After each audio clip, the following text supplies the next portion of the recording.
মাংস কিনছি, ডেলিভারি আসছে, এখনো আমি ভাত খাইনি, সেজন্য আমার মনে হচ্ছে কি আমার গলা দিয়ে সর বেরোচ্ছে না। এইমাত্র গোসল করে আসছি। আর সবচেয়ে বড় কথা হচ্ছে 2 দিন 3 দিন পর পরই হাসপাতালে দৌড়াইতেছি, এর জন্য কানের গলার খুলে রাখছি। এখন দেখতে যেন কেমন লাগে, এইখানে ওইখানে একটু আশেপাশের কোথাও গেল কানে গলায় কিচ্ছু নাই তো সবাই একটু তাকায়। কোরিয়ানরা আবার বেশ অনেকেই এগুলো সবাই ইউজ করে, তো তো আমার এমনি অন্য দেশের, তারপরে কিচ্ছু নাই, এরকম করে তাকাতে। হ্যালো সবাই, কেমন আছেন? আমি কল্পনা, সাউথ কোরিয়া থেকে। আজকের ভ্লগে থাকবে একেবারে সম্পূর্ণভাবে একটা কম্বো বা সেট, কিভাবে বাচ্চাদেরকে খাবারে আপনারা দিতে পারবেন বা আপনারাই খেতে পারবেন। ডিপে রাখা কিছু সবজি, কিছু খাবার কিভাবে আমি খুব সহজেই রান্না করি। বক্স কিনছি, প্লাস্টিকের বক্স, জিওর খাবার তৈরি করে রেখে দেবো। তা আমি আবার এসে লোশন দিয়ে আনি কানে, হ্যাঁ এইখান থেকে, তা নাহলে আমি আবার ইমিটেশন পড়তে পারি না, তা নাহলে আমার কানে দেখতে না নেই ইমিটেশন সুন্দর সুন্দর। আমি ইমিটেশনের যে সেটগুলো পরি খুব অল্প সময়ের জন্য, একটু সময় রেখে দিলেই কানের এই পাশ থেকে পানি বের হয়ে যায়, যে কোষ থেকে, কানের এইগুলো থেকে, সেজন্য ইমিটেশনও পড়তে পারি না, কিন্তু ইচ্ছা করে খুব ইমিটেশন পড়তে। ওই যে অল্প সময়ের জন্য পড়ি, একটুক্ষণ রাখলে আবার কান ফুলেও যায়। তো আর কি বলবো, জিও আবার আজকে স্কুল থেকে তাড়াতাড়ি আসছে, গতকালকেও তাড়াতাড়ি আসছিল। এই দুলটা এত ছোট,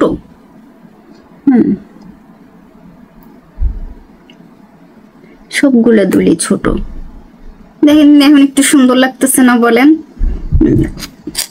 মহিলা মানুষ না বুঝছেন, মেয়েরা বা মহিলারা সব কিছুতে বুঝছেন একটু সাহায্য গোজা না থাকলে না আরো খারাপ লাগে দেখতে। টমেটো গাছটা আমার থেকেও লম্বা হয়ে যাইতেছে, শুধু এরকম করে, আশেপাশে কোনো ডালপাল্লা নাই, কিছু নাই, শুধু লম্বা হইতেছে। আপনাদের দুলাভাই বলতেছে কি টমেটো গাছটা কেটে দিতে উপর থেকে, তা আমি বলছি কি না। কেমন লাগতেছে এখন? সুন্দর লাগতেছে না? যদিও আমি দেখতে বেশি একটা ভালো না, তারপরও নিজের কাছে নিজেই ভালো লাগতেছে। এই হয়েছে অবস্থা, কয়েকদিন খুলে রাখছি, আর এই যে এখন আর ই করতে পারতেছি না, আর ই করতে পারতেছি না অনেকক্ষণ ধরে, আর হইতেছে না উপরেরটা। হয়েছে হয়েছে হয়েছে, অবশেষে চুল ঢুকে গেছে, দেখছেন? যাক, আকাশটা এত মেঘলা মেঘলা, মাঝে মধ্যে একটু একটু বৃষ্টি হচ্ছে, আবার মাঝে মধ্যে একেবারেই পরিষ্কার। এখন মনে হচ্ছে যেন এই যে আবহাওয়াটা চেঞ্জ হয়ে যাচ্ছে, তো সের জন্য এরকম হচ্ছে। আমি আবার বরবটি বাজার থেকে যখন কিনে নিয়ে আসি, মানে হাট বাজার থেকে বরবটি কিনে নিয়ে আসি, তখন বেশ ভালো করে একটু পরিষ্কার করে ধুয়ে ঠিক ওইভাবেই আমি ফ্রিজে রেখে দিই, ডিপের ভেতরে।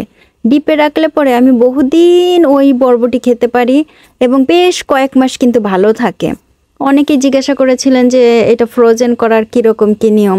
ভাই আমি সেদ্ধ করি না, অনেকেই একটা সেদ্ধ করে মানে একটা ভাপে দিয়ে তারপরে ডিপে রাখেন, কিন্তু আমি ডিপে ওইভাবে রাখি না। আমি একেবারে জাস্ট কিনে নিয়ে এসে ধুয়ে বেছে কেটে টুকরাও করি, মাঝে মাঝে টুকরা করি না, ঠিক ওইভাবেই আমি পলিথিনে করে ডিপে রেখে দিই। তো আমি জিওর জন্য সকালেই একেবারে একটা ডিম পোস্ট করলাম, তারপরে এই যে চিকেন নাগেটসগুলো দিয়ে ভাজি করব, কয়েকটা ফুলকপি টুকরো দিলাম।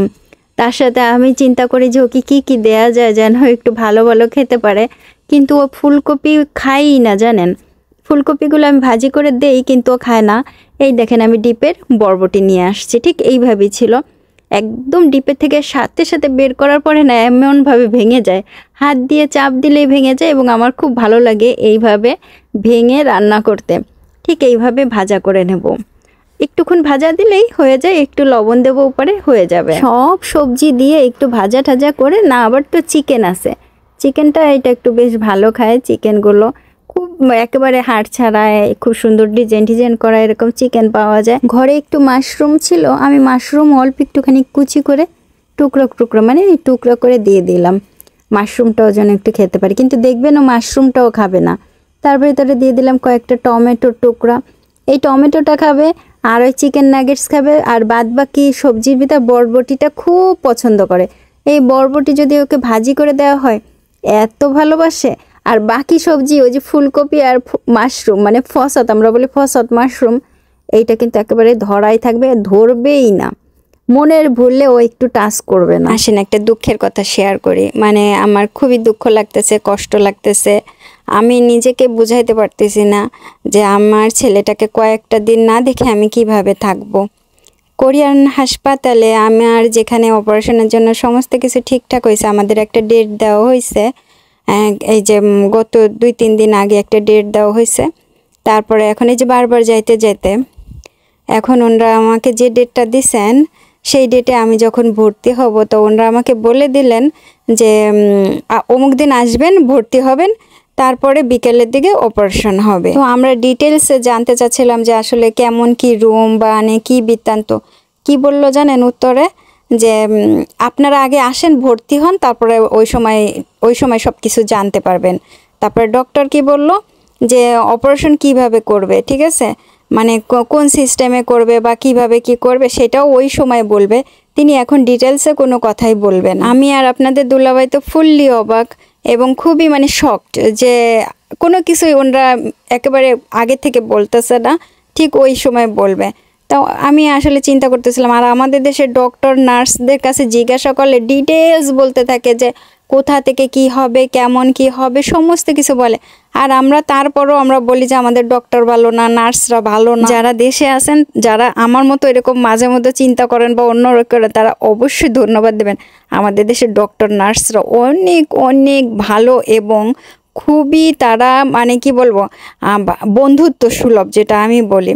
তারপরে কি বলছে যে আর একটা কথা বিশেষভাবে বলে দিছে যে কোনো একজন থাকতে পারবে এবং তিনি অবশ্যই সাবাল লোক হতে পারবে, মানে আপনাদের দুলাভাই। কোনো ছোট বাচ্চা বা কোনো এই ধরনের কোনো বাচ্চা কাচ্চা নিয়ে আসা যাবে না এবং সবসময় একজন মাত্র অ্যালাউ, একজনই থাকতে পারবে, একজনই আসতে পারবে, অন্য কেউই অ্যালাউ না। তখন আমি বললাম যে আমার ছেলেও কি এসে একটুখানি দেখতে পারবে না? তারপরে যখন অপারেশন রুমে নিয়ে যাবে, আমার ছেলেটাকে তো আমি না দেখেই গেলাম, মানে ওই যে বাড়িতে দেখে গেলাম আর তারপরে ওই সেই 10-12 দিন পরে আমার ছেলেটার চেহারা দেখা, মানে আমার ছেলেটা কি খাইলো না খাইলো, আমার হাজব্যান্ড ওকে আইসা কিছু দিতে পারলো কি না পারলো, মানে সেই রকমের একটা মানে চিন্তা, একটা খুবই টেনশন, মানে নিজের কাছে খুবই লাগতেছে যে কেন এরকম হইলো, কেন কোরিয়ান হাসপাতালগুলো এরকম। আর এর থেকে তো ভালোই ছিল যদি আমি মানে কি বলবো দেশে চলে যেতাম। আমার যে এই অবস্থা হবে আমি নিজেও বুঝতে পারি না, যদি আমার সময় থাকতো আমি ওই সময় চলে যেতাম। যে এই দুঃখের কথা কোথায় রাখবো যে আমার ছেলেটাও যায় দেখতে পারবে না, ওকে অ্যালাউই করবে না, একেবারে ডাইরেক্ট বলে দিছে যে ওর বয়স এত কম, ওকে কোনো অ্যালাউ হবে না, কম বয়সের কেউ তো যাইতেই পারবে না। আর আপনাদের দুলাভাইয়ের কথা কি বলবো, ভাই রে ভাই, যখন সে টেনশনে থাকে তার চেহারাও অন্যরকম হয় বা তার চিন্তা চেতনা অন্যরকম থাকে, কোনো কিছুই ঠিক থাকে না।